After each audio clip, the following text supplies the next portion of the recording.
नमस्कार, बिहार मिथिला न्यूज में आपका स्वागत है। मैं हूं मनोज। देखिए, महागठबंधन में भी फंसा पेश धीरे धीरे सीधा रास्ते पर आने के लिए सभी घटक दल के नेता बैठ गए हैं। हम बता दें, महागठबंधन की बैठक हुई है, 2 राउंड की बैठक हो चुकी है। कांग्रेस अपने दावे से पीछे हटने के लिए तैयार नहीं। दरभंगा के 2 सीटों पर हम लगातार चर्चा कर रहे थे कि कांग्रेस की जो 2 सीट थी उस पर दावा बरकरार है, बेनीपुर और जाले। एक बार फिर बता दें, जाले में जो ऋषि मिश्रा के चुनाव लड़ने के क्या तेज हो गए थे, वहीं आज जो बैठक हुई है कांग्रेस की दिल्ली में, उस पर यह तय हो गया कि कांग्रेस ही जाले विधानसभा से चुनाव लड़ेगी। कांग्रेस से मस्कूर उस्मानी का चुनाव लड़ना तय माना जा रहा है, वहीं बेनीपुर से माधव झा का। ये बातें अब तय हो गई है कि कांग्रेस 2 सीटों पर दरभंगा में चुनाव लड़ रही है। गौरतलब है कि कांग्रेस और राजद में कई सीटों को लेकर के दोनों पेच चल रहा था। वहीं दरभंगा के शहरी विधानसभा भी राष्ट्रीय जनता दल के खाते में आ गई है। अब राष्ट्रीय जनता दल से ही कोई ऐसा प्रत्याशी जिसमें राकेश नायक का नाम सबसे आगे चल रहा है, ओम प्रकाश खेरिया भी हैं। अब हम बता दें कि तीसरे हायाघाट विधानसभा भी राष्ट्रीय जनता दल के खाते में गई है। तो जिस तरह हम बता रहे थे कि लगातार जो बातें हो रही थी, उसमें अब गौरा बोराम सीट वीआईपी को मिलेगा।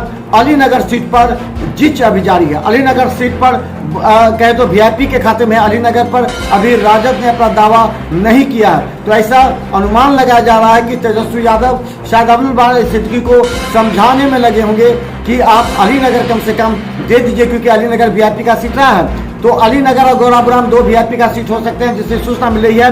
वहीं बता दें, कोयटी से फराज फातमी चुनाव लड़ेंगे, यह भी तय हो गया है। तो कोयटी, दरभंगा शहर, हायाघाट और बेनीपुर कांग्रेस के अलावा 4-5 सीट ऐसे हैं, 5-6 सीट पर जिस पर राष्ट्रीय जनता दल ने अपनी दावेदारी पेश की है। तो समझ लीजिए 2 वीआईपी, 2 कांग्रेस और बचे 4-6 में राष्ट्रीय जनता दल। ग्रामीण विधानसभा से ललित यादव ने आज अपना नामांकन कर दिया है। तो हम बता दें, कोयटी, ग्रामीण, इन तमाम सीटों पर राष्ट्रीय जनता दल के दावे अब पुख्ता हो चुके हैं। यानी कि 6 सीट पर अब राजद लड़ेगी, जो कि 7 सीट पर बात थी। 6 सीट पर राजद, 2 सीट पर वीआईपी और 2 सीट पर कांग्रेस, ये तय हो चुका है। इसके साथ ही बड़ी खबर बता दें कि जाले से अब मस्कूर उस्मानी का लड़ना तय हो चुका है। मस्कूर उस्मानी के नाम पर मुहर लग चुकी है। ये बात की सूचना हमें सूत्रों ने दी है और हम बता दें, इस बात की देर शाम तक घोषणा हो जाएगी और कल संभवतः सिंबल मिलने की भी संभावना है। लगातार खबर हम आपको बता दें, देखते रहिए बिहार मिथिला न्यूज पर। हम बता दें, अब 11 से 12 सीट पर मुकेश सहनी को चुनाव लड़ने की बात कही जा रही है। लेकिन वही बात फिर आ गई कि क्या बद्रीपुर बार फिर ठगे गए हैं। बद्रीपुर को सीट नहीं मिल रही है। अब गौराबोराम मिला है मुकेश सहनी को। तो वहां से चर्चा है कि मुकेश सहनी या तो इस बार खुद लड़ेंगे, नहीं तो उमेश सहनी को लड़ाएंगे। इसके अलावा अलीनगर से लड़ाने की चर्चा। अलीनगर से किसे लड़ाएंगे, ये भी चर्चा है। क्या अलीनगर से अब्दुल बारी सिद्दीकी के ही किसी व्यक्ति को लड़ाया जाएगा, इस पर भी तेजस्वी यादव और मुकेश सहनी के बीच वार्ता चल रही है। तो इन तमाम बातों को लेकर के लगभग पिक्चर क्लियर हो चुका है। हम राष्ट्रीय जनता दल में समझ लीजिए जो 3-4 नाम की घोषणा लगभग हो चुकी है। बता दें, जो फराज फातमी कोयटी, ग्रामीण विधानसभा से ललित यादव, बहादुरपुर से भोला यादव और हायाघाट अभी तक क्लियर नहीं हो पाया है।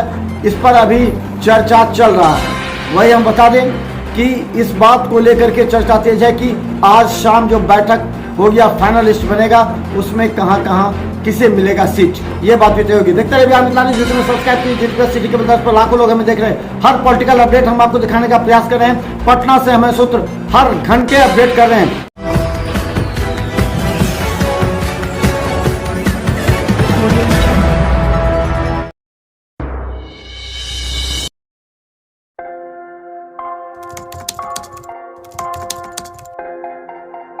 मतलब ये हुआ जुमला हुआ, ऐसा कोई नहीं कर सकता है दुनिया में।